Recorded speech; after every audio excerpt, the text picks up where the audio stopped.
Mas Não ousaria dizer. eu acho que, conhecendo o nosso público bancário, eu acho que seria interessante a gente contar como é que surgiu a ideia das paradas e o porquê das paradas. O que é o Stonewall que ele falou aqui? Não sei se vocês sabem do que se trata. É uma na boate, né? Lá Isso, Stonewall era uma boate em São Francisco? Não, em Nova Em York. Nova York. No Nova Village. Isso. Uma boate gay, frequentada pelas bichas, travestis, transexuais, ou seja, Que- que era extorquida. A polícia ela dava batida naquela época, em Nova York mesmo, dava batida, extorquia as bichas, botava na parede, aquela coisa toda. Isso Batia, era comum. espancava. Rotineiro, Meu Deus. era um rotineiro. E nesse dia 28 de junho de 69, elas se revoltaram e fizeram um bafo. A Ficou revida- 3 dias Ficaram 3 em dias briga lá em e briga pela confusão. cidade inteira, batendo em todo mundo que chegasse. E aí, porque o movimento, existiam organizações, não só em Nova York, mas no mundo todo, no mundo todo, na Europa, várias cidades, organizações como é hoje, as organizações da sociedade civil.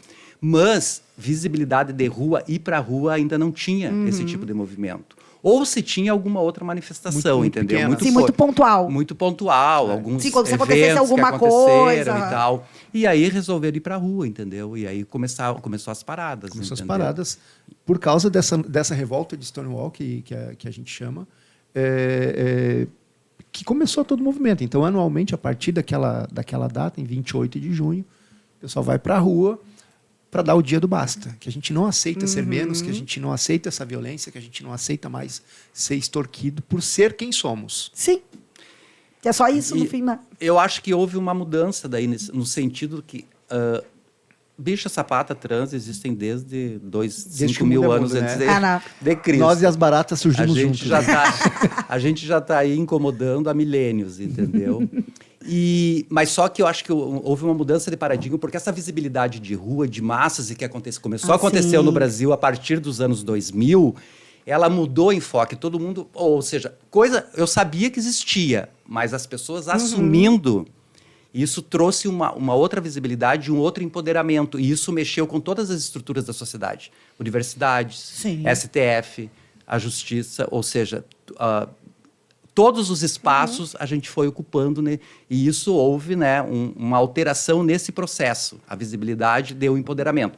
Tanto Com que na certeza. minha geração, que tem 61 anos, a referência que a gente tinha era a doença, a patologia, feio, a AIDS. vergonha. É o HIV, né? Então, isso era o que alimentava. E isso fazia com que as pessoas tivessem uma dificuldade muito grande. Na questão da saúde, saúde mental, inclusive. Até a década de 90 era considerado... Tinha CID. Até Sim. 90. Tinha CID, CID. tinha CID. Pra Tinha o- CID. Homossexualidade? Sim. Na época era chamado de homossexualismo. Né? O E ismo. trans, Ismo, doença. Ismo, doença. e trans não faz muito tempo que caiu, né? Faz pouco tempo que caiu, tempo que era caiu. disforia de Então gênero. a gente está falando aí de 30 anos, Gente. gente. 30 Então- anos. Bah!